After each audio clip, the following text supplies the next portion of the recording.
তোমরা এখনও যারা আমাদের ফেসবুক গ্রুপে জয়েন হওনি, এই ভিডিওর ডিসক্রিপশন বক্সে দেওয়া লিঙ্ক থেকে জয়েন হয়ে নাও।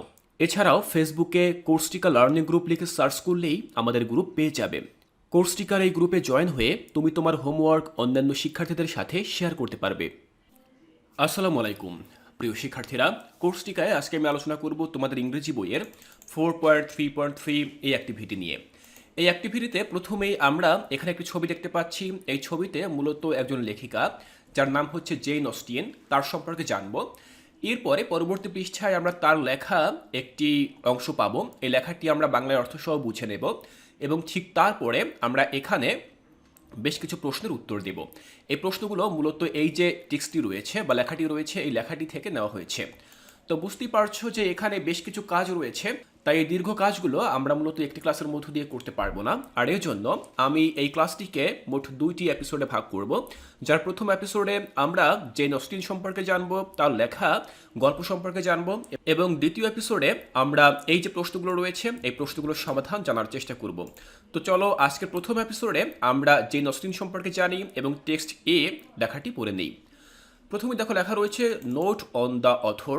লেখক সম্পর্কে এখানে নোট দেওয়া রয়েছে। আমাদের লেখকের নাম হচ্ছে জেন অস্টিন। খেয়াল করো, জেন অস্টিন, যিনি 1775 সালে জন্মগ্রহণ করেন এবং 1817 সালে মৃত্যুবরণ করেন। Was a famous English author renowned for her masterpiece Pride and Prejudice. তিনি ছিলেন একজন জনপ্রিয়, একজন বিখ্যাত ইংলিশ লেখিকা, যিনি সুপরিচিত ছিলেন তার একটি মাস্টারপিস বা খুবই চমৎকার একটি লেখার মাধ্যমে, যার নাম হচ্ছে প্রাইড অ্যান্ড প্রিজুডিস। শিক্ষার্থীরা, প্রাইড অ্যান্ড প্রিজুডিস মূলত একটি উপন্যাস যেটি তিনি লিখেছিলেন। তো এই লেখাটির মধ্য দিয়েই মূলত তিনি বেশ জনপ্রিয়তা অর্জন করেন। Her stories beautifully capture how people behaved and interacted in the 19th century. তার লেখার মধ্যে খুবই চমৎকারভাবে এটি ক্যাপচার করা হয় বা ধারণ করা হয় কিভাবে তখনকার সময়ের মানুষেরা, অর্থাৎ 19 শতকের মানুষেরা কিভাবে বিহেভ করত, ব্যবহার করত, আচরণ করত, অথবা ইন্টারেক্টেড অর্থাৎ একজন অন্যজনের সাথে মিথস্ক্রিয়া তৈরি করত। এই বিষয়গুলো খুবই চমৎকারভাবে তার লেখার মধ্যে উপস্থাপন করা হতো। With her clever humor and careful observations, Austen's books are still loved today. তার ছিল খুবই ক্লেভার হিউমার, অর্থাৎ তিনি খুবই চতুরতার সাথে কৌতুক উপস্থাপন করতে পারতেন, অ্যান্ড কেয়ারফুল অবজারভেশন, এবং তার ছিল সতর্ক দৃষ্টিভঙ্গি বা উপলব্ধি। এর মধ্য দিয়ে মূলত Austen's books are still love today, এগুলোর মধ্য দিয়েই মূলত অস্টিনের যে বই সেগুলো এখনও এই বর্তমান সময়েও অনেক বেশি পছন্দ হয়ে থাকে। She is considered a classic writer who understood society deeply and wrote stories that are truly special. তিনি মূলত একজন ক্লাসিক লেখক হিসেবে পরিচিত, হু আন্ডারস্টুড সোসাইটি ডিপলি, যিনি কিনা সমাজকে খুবই গভীরভাবে বুঝতে পারতেন, অ্যান্ড রোট স্টোরিজ, এবং তিনি এমনভাবে গল্পগুলো লিখতেন দ্যাট আর ট্রুলি স্পেশাল, যেগুলো একেবারে সত্যিকার অর্থেই বিশেষ। Pride and Prejudice by Jane Austen is a classical novel that explores society, manners and relationship with wit and charms. দেখো এখানে সেই বই সম্পর্কে বলা হয়েছে যেটির নাম হচ্ছে প্রাইড অ্যান্ড প্রিজুডিস। মূলত এই লেখাটি এই যে ক্লাসিক্যাল নোভেল, এটি হচ্ছে একটি ক্লাসিক্যাল উপন্যাস দ্যাট এক্সপ্লোর, যেটা উন্মোচন করে সোসাইটি, সমাজ, ম্যানার্স, মানুষের শিষ্টাচার, আচার আচরণ, and relationship with wheat and Charles, এবং বুদ্ধিমত্তা এবং আনন্দের সাথে মানুষের যে সম্পর্ক, এই বিষয়গুলোই মূলত প্রাইড অ্যান্ড প্রিজুডিউস এই উপন্যাসটি এক্সপ্লোর করে বা উন্মোচন করে। তো আমরা এখানে খুবই সংক্ষেপে জেন অস্টিন সম্পর্কে কিছু তথ্য জেনে নিলাম। এবার আমরা তার লেখা প্রাইড অ্যান্ড প্রিজুডিউস এই উপন্যাস থেকে একটি অংশ পড়ে নেব। দেখো পরবর্তী পৃষ্ঠায় যদি আমরা যাই, সেখানে আমরা দেখতে পাচ্ছি দুজন যুবক তারা দাঁড়িয়ে আছে এবং সেখানে একটি মেয়ে দূরে দাঁড়িয়ে আছে। এখানে মূলত টেক্সট এ দেওয়া রয়েছে এবং টেক্সট এতে মূলত প্রাইড অ্যান্ড প্রিজুডিউস যে উপন্যাসটি রয়েছে, খেয়াল করো এখানে লেখাই রয়েছে except from Pride and Prejudice by Jane Austen, অর্থাৎ এই যে প্রাইড অ্যান্ড প্রিজুডিউস উপন্যাসটি রয়েছে সেখান থেকে এই লেখার এই অংশটুকু নেওয়া হয়েছে। তো চলো আমরা এই অংশটুকু পড়ি এবং দেখি এখানে ঠিক কী লেখা রয়েছে। Mister Collins was not a sensible man. তিনি একজন বিচক্ষণ মানুষ ছিলেন না। সেন্সিবল বলতে বোঝায় বিচক্ষণ বা খুব বুদ্ধিমান কোনো ব্যক্তি। তো মিস্টার কলিন তিনি এমন কোনো বুদ্ধিমান বা বিজ্ঞ ব্যক্তি ছিলেন না বা বিচক্ষণ ছিলেন না। And the deficiency of nature had been but little assisted by education or society. এবং শিক্ষা ও সমাজ ব্যবস্থা তার এই ঘাটতিকে খুব সামান্যই উন্নত করেছিল। দ্য ডেফিসিয়েন্সি অফ নেচার, দেখো লেখা রয়েছে ডেফিসিয়েন্সি। ডেফিসিয়েন্সি বলতে বোঝায় স্বল্পতা, তার যে জ্ঞানের স্বল্পতা সেই স্বল্পতার কথা বলা হয়েছে, যেটি কিনা তার শিক্ষা এবং সমাজ ব্যবস্থাকে খুবই অল্পই উন্নতি করেছিল। The greatest part of his life having been spent under the guidance of an illiterate and miser father. দেখো এখানে খুব গুরুত্বপূর্ণ একটি বিষয় বলা হয়েছে, the greatest part of his life, তার জীবনের একটি উল্লেখযোগ্য সময় বা বড় একটি সময় হ্যাভিং বিন স্পেন্ট আন্ডার, যেটা অতিক্রম হয়েছে বা অতিবাহিত হয়েছে under the guidance of an illiterate and মাইজারলি father, যেটা কিনা অতিক্রান্ত হয়েছে একজন অশিক্ষিত বা একজন নিরক্ষর এবং একজন মাইজার। মাইজার বলতে সাধারণত বোঝায় কৃপণ, অর্থাৎ একজন কৃপণ বাবার অধীনে তার জীবনের বড় একটি সময় কেটেছে। And though he belonged to one of the universities, he had merely kept the unnecessary terms without forming at it any useful acquaintance.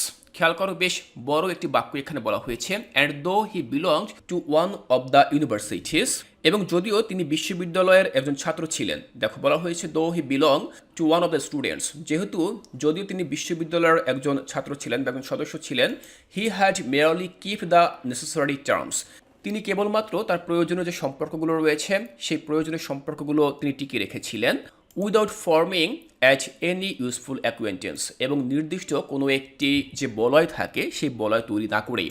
অর্থাৎ তিনি যে বিশ্ববিদ্যালয়ে পড়তেন সেখানে মূলত তার কোনো অ্যাকুয়েন্টেন্স ছিল না, অর্থাৎ তার আশেপাশে যে সহপাঠীরা ছিল তাদের সাথে তার খুব একটা ভালো সখ্যতা ছিল না।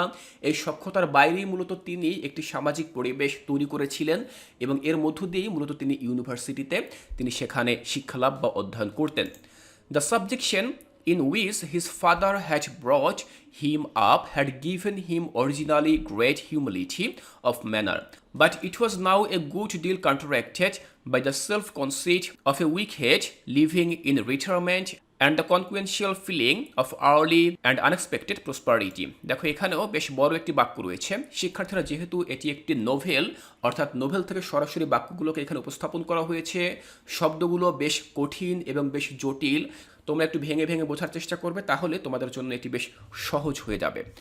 দেখো বলা হয়েছে the subjection in which his father had brought him up, যেই বশ্যতায় তার পিতা তাকে লালন পালন করেছিল। সাবজেকশন বলতে বোঝায় বশ্যতা, অর্থাৎ তাকে যেভাবে তার পিতা বশ করেছিলেন বা তার নিজের আন্ডারে এনেছিলেন, যেভাবে তিনি তাকে ব্রট হিম আপ, তাকে যেভাবে লালন পালন করেছিলেন বা বড় করে তুলেছিলেন। Originally great humility of manner, এটি প্রকৃতপক্ষেই তাকে বেশ সুশিক্ষা দিয়েছিল। হিউমিলিটি অফ ম্যানার, তাকে বেশ নম্রতা ভদ্রতা এটি তাকে শিক্ষা দিয়েছিল। But it was now a good deal counteracted by the self conceit, এখন তার নম্রতা অনেকটা দুর্বল। But it was now a good deal counteracted by the self conceit of a weak head, কিন্তু এখন তার নম্রতা অনেকটা দুর্বল হয়ে গিয়েছে, এখন তার নম্রতা অনেকটা দুর্বল হয়ে গিয়েছে। Living in a retirement and the consequential feelings of early and unexpected prosperity. দেখো পরবর্তী বাক্যে বলা হয়েছে লিভিং ইন দ্য রিটায়ারমেন্ট, অর্থাৎ তিনি অবসর জীবনযাপন করতেন এবং খুব দ্রুত ও অপ্রত্যাশিত সমৃদ্ধি অর্জনের অনুভূতি দ্বারা তিনি মারাত্মকভাবে বাধাগ্রস্ত ছিলেন। দেখো বলা হয়েছে লিভিং ইন রিটায়ারমেন্ট, তিনি মূলত অবসরে চলে গিয়েছিলেন। And the consequential feelings of early, অর্থাৎ দ্রুত যে অনুভূতি অ্যান্ড আনএক্সপেক্টেড প্রসপারিটি, এবং তার অপ্রত্যাশিত যে সমৃদ্ধি, এই বিষয়গুলো তাকে খুবই বেশি বাধাগ্রস্ত করেছিল। দেখো শিক্ষার্থীরা, এখানে আমি যে বাক্যগুলো তোমাদেরকে বাংলায় অর্থ সহ করে বুঝিয়ে দিচ্ছি, এটি কিন্তু অনেকটা তোমাদের কাছে বোধগম্য নাও হতে পারে, কারণ আমরা কিন্তু এই যে উপন্যাসটির নির্দিষ্ট একটি অংশ পড়ছি, এর আগে বা পরে কি হয়েছে সেটা কিন্তু আমরা জানি না। তাই এখানে যেরকমটি লেখা রয়েছে আমাদেরকে কিন্তু ঠিক সেভাবেই পড়ে নিতে হবে। এরপর বলা হয়েছে a fortunate chance had recommended him to Lady Catherine de Bourgh when the living of Hansford was vacant, and the respect which he felt for her high rank and his veneration for her as his patroness, mingling with a very good opinion of himself, of his authority as a clergyman, and his right as a rector made him altogether mixture of pride and obscureness, self-importance and humility. দেখো এখানে বেশ বড় একটি বাক্য রয়েছে, অনেক বড় একটি বাক্য। আমরা যদি ভেঙে ভেঙে পড়ি তাহলে আমাদের জন্য এটি বোঝা সহজ হয়ে যাবে। এ ফরচুনেট চান্স, তার জন্য খুবই সৌভাগ্যজনক একটি সুযোগ এসেছিল। ফর্চুনেট বলতে বোঝায় সৌভাগ্যজনক। তো তার জন্য খুবই সৌভাগ্যজনক একটি সুযোগ এসেছিল। Had recommended him to Lady Catherine de Bourgh. দেখো বলা হচ্ছে রিকমেন্ড বলতে বোঝায় সুপারিশ করা। তো তাকে মূলত সেই লেডি ক্যাথরিন ডি বার্গের কাছে নিয়ে গিয়েছিল when the living of Hunsford was vacant, যখন হান্সফোর্ডের বাড়িটি খালি ছিল। হান্সফোর্ড হচ্ছে একটি জায়গার নাম ব্রিটেনের। সেই বাড়িটি যখন খালি ছিল তখন মূলত তাকে সুযোগ অর্থাৎ সৌভাগ্য তাকে সে লেডি ক্যাথরিনের কাছে নিয়ে গিয়েছিল। And the respect which he felt for her high rank, এবং তিনি তার জন্য যেই সম্মানটি অনুভব করেছিলেন সেটি বেশ বড় ছিল। দেখো বলা হয়েছে এবং লেডি ক্যাথরিন ডি বার্গের উচ্চপদের জন্য তিনি যে সম্মান অনুভব করেছিলেন সেই র্যাঙ্কটি বেশ বড় ছিল।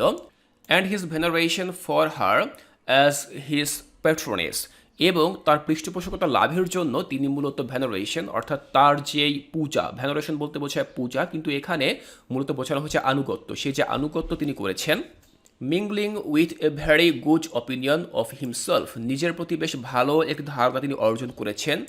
Of his authority as a clergyman, একজন পাদ্রী হিসেবে তার যেই অথরিটি বা যে কর্তৃত্ব সেটি সেখানে স্থাপিত হয়েছিল। ক্লার্জিম্যান বলতে বোঝায় পাদ্রী, শিক্ষার্থীরা পাদ্রী বলতে বোঝায় একজন ধর্মপ্রচারক। ক্লার্জিম্যান বা বাংলায় আমরা বলি পাদ্রী।